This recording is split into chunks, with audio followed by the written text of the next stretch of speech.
Komisi 6 DPR RI menggelar rapat dengar pendapat dengan Direktur Utama PT Pertamina, Simon Aloysius Mantiri, di Gedung DPR RI Senayan, Jakarta pada Selasa 11 Maret 2025. Anggota Komisi 6 DPR fraksi PDI Perjuangan Mufti Anam mengaku prihatin dengan kasus mega korupsi di Pertamina Patraniaga. Terlebih dalam RDP ini, Simon tak menjelaskan terkait kasus tersebut di depan DPR. Dirinya meminta Pertamina taubat nasuha setelah meminta maaf kepada masyarakat. Ia juga membuka peluang memanggil mantan Komisaris Utama PT Pertamina Persero, Basuki Cahayapurnama alias Ahok, hingga mantan Dirut Pertamina, Nike Widiawati. Pemanggilan ini diharapkan bisa membongkar mega korupsi di Pertamina. Assalamualaikum warahmatullahi wabarakatuh. Terima kasih Bu Ketua. Yang terhormat Pak Dirut Pertamina, Pak Simon, beserta seluruh jajaran yang sudah hadir pada kesempatan hari ini. Kami mengapresiasi kehadiran panjenengan semua, dan kami mengapresiasi juga atas paparan dari Dirut Pertamina dan beserta beberapa jajarannya tadi soal kesiapan mudik lebaran, Pak. Tentu ini sedikit membuat tenang kami dan masyarakat Indonesia, Pak. Namun, innalillahi wa inna ilaihi roji'un, Pak. Di tengah bulan suci Ramadan, hari ini seluruh rakyat marah, Pak. Marah besar. Bahkan kami punya saudara, Pak, setiap hari, setiap ketemu kami selalu mengungkapkan kemarahannya. Mereka kecewa begitu mendalam terhadap Pertamina karena mereka merasa tertipu bertahun-tahun selama ini, Pak. Seperti yang telah kami sampaikan di awal bulan Desember yang lalu tentang kualitas BBM Pertamina yang dipertanyakan oleh banyak masyarakat kami, hari ini kekhawatiran kami di tahun lalu, Pak, bom waktu itu benar-benar meledak, Pak. Maka pada kesempatan hari ini, pada RDP kali ini, jujur saja Pak, kami sedikit kecewa. Kami tunggu-tunggu dari tadi paparan soal terupdate Pertamax oplosan, tapi tidak ada sebait kata pun yang menjelaskan soal itu di kesempatan pagi hari ini. Padahal kami menunggu-nunggu rapat ini dari berminggu-minggu yang lalu, sampai kami coba ingatkan di grup Komisi 6 dan sebagainya, dan alhamdulillah hari ini terlaksana, tapi juga tidak bisa mengurangi kegundahan kami dan masyarakat kami, Pak. Maka harapan kami korupsi yang sudah ditangani oleh kejaksaan, yaitu Pertamax oplosan yang katanya sudah merugikan negara lebih dari 1.000 triliun rupiah ini, Pak.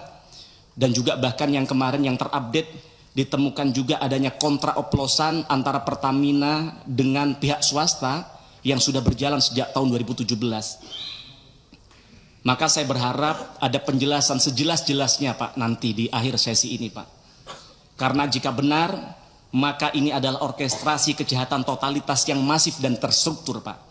Dari hulu ke hilir yang sudah terjadi bertahun-tahun. Ini di mata kami bukan hanya sekedar korupsi yang merugikan negara, Pak. Tapi ini adalah korupsi yang merugikan, menyakiti dan mengkhianati rakyat kita, Pak. Bahkan tadi malam, Pak Simon, ketika kami mau tidur, Pak, kami mendengar satu berita yang di-share oleh kawan kami di grup Komisi 6, Pak. Menangis hati kami, Pak. Sama tahu di grup itu apa, Pak? Pernyataan dari Kejaksaan Agung bahwa mereka menemukan grup WA yang judul grupnya adalah orang-orang senang. Na'udzubillah min syarri dzalik, Pak. Jadi ternyata mereka melakukan selama ini dengan kesadaran, Pak. Dengan menari-nari di atas penderitaan rakyat, merampok bukan hanya dari negara tapi juga dari rakyat kami, Pak. Kemudian Pak Dirut, baru-baru ini Menteri SDM mengatakan akan membangun kilang minyak yang dibiayai oleh Danantara dengan biaya mencapai 500 triliun rupiah. Lah jadi selama ini Pertamina tidak punya kilang baru, Pak. Padahal ketika 2019 yang lalu kami duduk di sini, ketika di situ di tempat Bapak ada namanya Bu Nike, saat itu menyampaikan bahwa RDMP Balikpapan maksimal tahun itu akan selesai, tapi nyatanya ternyata kami baru tahu sampai tahun 2025 itu tidak tuntas juga, Pak. Sedangkan hari ini kebutuhan BBM kita 1,6 juta barel per hari. Padahal targetnya pada tahun 2025 ini sudah bisa memproduksi 2 juta barel, Pak. Artinya kita bukan lagi hanya impor, tapi kita surplus, kita bisa melakukan ekspor BBM. Tapi ternyata semua itu hanya mimpi dan ilusi, Pak. Karena maunya oknum-oknum Pertamina hanya impor dan impor saja, Pak. Jadi saya melihat bahwa sebenarnya Pertamina adalah bagian dari mafia migas, Pak. Karena ternyata mafia migas telah mempengaruhi Pertamina agar menunda-nunda pembangunan kilang, Pak. Di sisi lain juga ada kebobrokan dalam manajemen SDM di Pertamina. Mantan orang dalam Pertamina, mantan orang dalam Petral, entitas mafia yang sudah dibubarkan negara karena tempat sarangnya mafia di dalamnya, malah ternyata dirut Pertamina saat itu, salah satu orang Petral saat itu menjadi dirut Pertamina Patraniaga. Maka tidak heran, maka kemudian namanya Rifa bekerja sama dengan geng mafia melakukan perampokan yang begitu besar terhadap duit negara kalau itu betul terjadi begitu, Pak. Kemudian yang kedua, Pak, heboh Pertamax oplosan, saya rasa tidak cukup dengan hanya meminta maaf lalu seolah-olah dosa-dosa Pertamina selesai, tidak. Lalu bagaimana dengan kerugian konsumen? Apa ada inisiatif dari Pertamina untuk memberikan mengganti kerugian mereka, Pak? Ingat, Pak, mereka beli BBM bukan untuk diminum, Pak, tapi untuk bekerja sehari-hari dari kantor ke rumahnya. Saya maka tidak bayangkan kalau seandainya kemudian oksigen dikelola oleh Pertamina, jangan-jangan dioplos dengan karbon dioksida. Maka manfaatkan My Pertamina untuk bagaimana bisa memberikan ganti rugi kepada rakyat kita, Pak. Dengarkan kata netizen, saya pikir ada benarnya. Gimana untuk mengembalikan integritas Pertamina, mereka ganti gasih Pertamax secara gratis selama setahun misalnya. Tapi itu tidak mungkin. Atau seminggu deh, atau sebulan deh. Atau apa yang bisa Bapak lakukan, yang penting rakyat merasa ada upaya dari Pertamina untuk memberikan perbaikan dan minta maaf kepada rakyat. Ingat, para founding father kita mendirikan Pertamina dengan tetes darah dan keringat. Bagaimana kemudian hari ini dihancurkan oleh internal Pertamina sendiri, yang ini harus dikembalikan oleh Bapak. Kemudian juga kalau kita bicara lingkungan hidup kita, hasil uji lab BBM Pertamina hasilnya di bawah standar, di bawah ketentuan Kementerian LHK. Kandungan sulfur Pertamax ternyata sama dengan Pertalite yang 500 ppm, Pak. Bayangkan, standar Euro 4 saja, RON 92 kandungan sulfurnya harusnya hanya 50 ppm. Belum lagi kalau kita lihat punya tetangga kita Shell hanya 10 ppm, Pak. Maka bobroknya Pertamina dari segala sisi ini, Pak. Dari SDM, teknologi, produk, dan sebagainya, ini sangat merugikan berbagai sektor. Maka reformasi inset outset adalah urgent dan wajib untuk segera dilakukan. Kemudian yang ketiga, Pak. Jika menilik betapa besarnya gaji yang diperoleh jajaran direksi Pertamina, lebih dari 1 miliar per bulan, setara dengan gaji dirut Coca-Cola, Pak. Bahkan kami cek setara dengan gaji CEO Google, yang merupakan perusahaan global dengan valuasi dan market yang memang mendunia. Bahkan itu kalau ditambah dengan tantiem, dividen, kemudian kompensasi finansial lainnya, maka THP yang diberikan kepada direksi Pertamina 4 miliar per bulan, jauh lebih besar daripada gaji Presiden Republik Indonesia, bahkan jauh lebih besar dari gaji Presiden Amerika Serikat Donald Trump, Pak. Ini amat sangat terlalu luar biasa. Maka seharusnya dengan angka sefantastis itu, direksi wajib bisa memberikan pelayanan terbaik, wajib bisa menghadirkan BBM berkualitas, wajib bisa memberikan BBM yang terjangkau untuk semua lapisan masyarakat, bahkan bisa membuat profit yang impactful bagi negara, harusnya.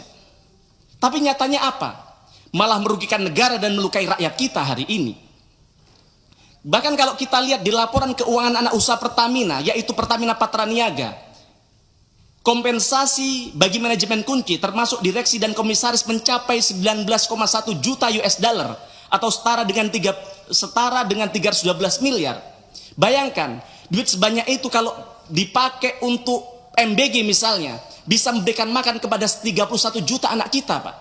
Atau kalau itu diberikan kepada para guru P3K, para CPNS kita yang diprank oleh negara hari ini, maka itu bisa mensejahterakan mereka sampai nunggu mereka menjadi PNS, Pak.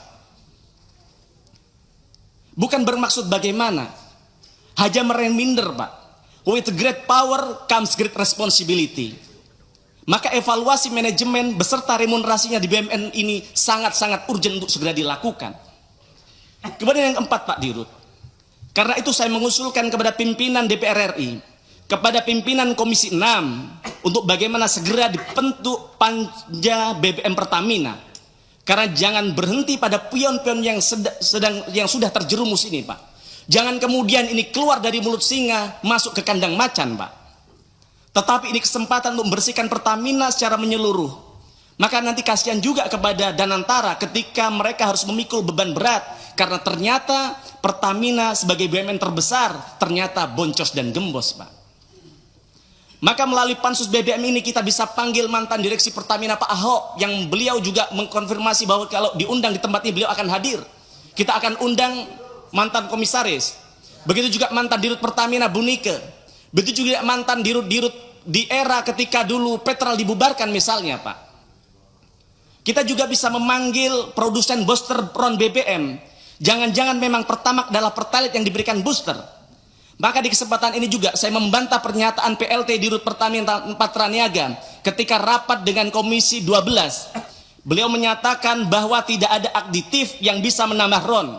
Kenyataannya, Pak PLT, kenyataannya ketika Bapak buka Google, ketika Bapak buka e-commerce, banyak sekali perusahaan yang kredibel, yang menjual aditif, yang menjual booster, yang bahkan menjanjikan bisa menaikkan 5 poin. Misalnya dari RON 90 ke 95 yang jauh lebih besar dari Pertamax begitu. Maka saya sangat yakin masih banyak mafia, koruptor, penjahat lain yang masih bercokol di Pertamina ini. Mereka tinggal menunggu giliran saja untuk duduk pada posisi strategis. Yang artinya Pertamina tidak akan pernah sehat karena di dalam tubuhnya masih tersebar virus-virus yang dorman. Sedang tidur dan menunggu time yang tepat untuk bangun, atau bahkan mereka bangun cuman belum ketahuan, Pak. Maka kami usulkan panja BBM Pertamina untuk segera dilakukan untuk mengusut dari hulu ke hilir, Pak. Untuk melihat siapa saja yang terlibat dalam proses pengoplosan ini, Pak. Maka Bapak harus belajar dari Presiden Georgia. Bagaimana Georgia, Pak? Saat itu adalah negara dengan polisi lalu lintas terkorup di dunia. Bagaimana kemudian dengan keberaniannya pemimpin Georgia mengambil satu sikap dalam semalam mereka memecat hampir seluruh polisi lalu lintasnya yang korup. Dunia kaget. Bahkan rakyatnya sendiri takut, Pak. Takut apa? Takut kemudian ada instabilitas keamanan karena tidak ada polisi lalu lintas lagi. Tapi jangan tahu hari ini Georgia menjadi salah satu negara yang sukses dalam memberantas korupsi. Yang ini harus Bapak lakukan, Pak. Mohon maaf, mohon izin tanpa mengurangi rasa hormat saya kepada Bapak. Di samping Bapak, Pak Alfian, beliau mantan dirut Pertamina Patraniaga. Bapak percaya beliau tidak terlibat? Saya juga tidak percaya. Tapi kalau kita belajar di negara Jepang, terlibat tidak terlibat, harusnya Pak Alfian mengundurkan diri dari direksi Pertamina untuk membuktikan dulu Bapak benar-benar tidak terlibat, baru kemudian kalau mau masuk lagi silahkan. Kemudian, Pak, untuk menyelamatkan nama besar dan bertahap mengembalikan kepercayaan publik, setidaknya saya mengusulkan 2 hal, Pak. Yang pertama, Pak Dirut, saya mengapresiasi Anda ketika konferensi pers menyatakan permintaan maaf atas kejadian Pertamax oplosan. Tapi saya kira itu tidak cukup, Pak. Belum menunjukkan ketulusan hati Pertamina. Ini masih sekedar lip service mata, Pak. Jika memang Pertamina benar-benar minta maaf, maka harus melakukan taubatan nasuha. Harus menunjukkan bagaimana seluruh insan Pertamina itu tidak hanya meminta maaf secara lisan, tapi juga dari gestur, dari perbuatan, dan dari pelayanan yang dilakukan. Tidak cukup pula hanya mengganteng si bocil anaknya Deddy Corbuzier, Pak. Yang ini justru melecehkan, meremehkan, dan melukai hati rakyat. Juga tidak perlu mengendorse namanya Fitra Eri. Yang untung namanya Fitra Eri punya integritas.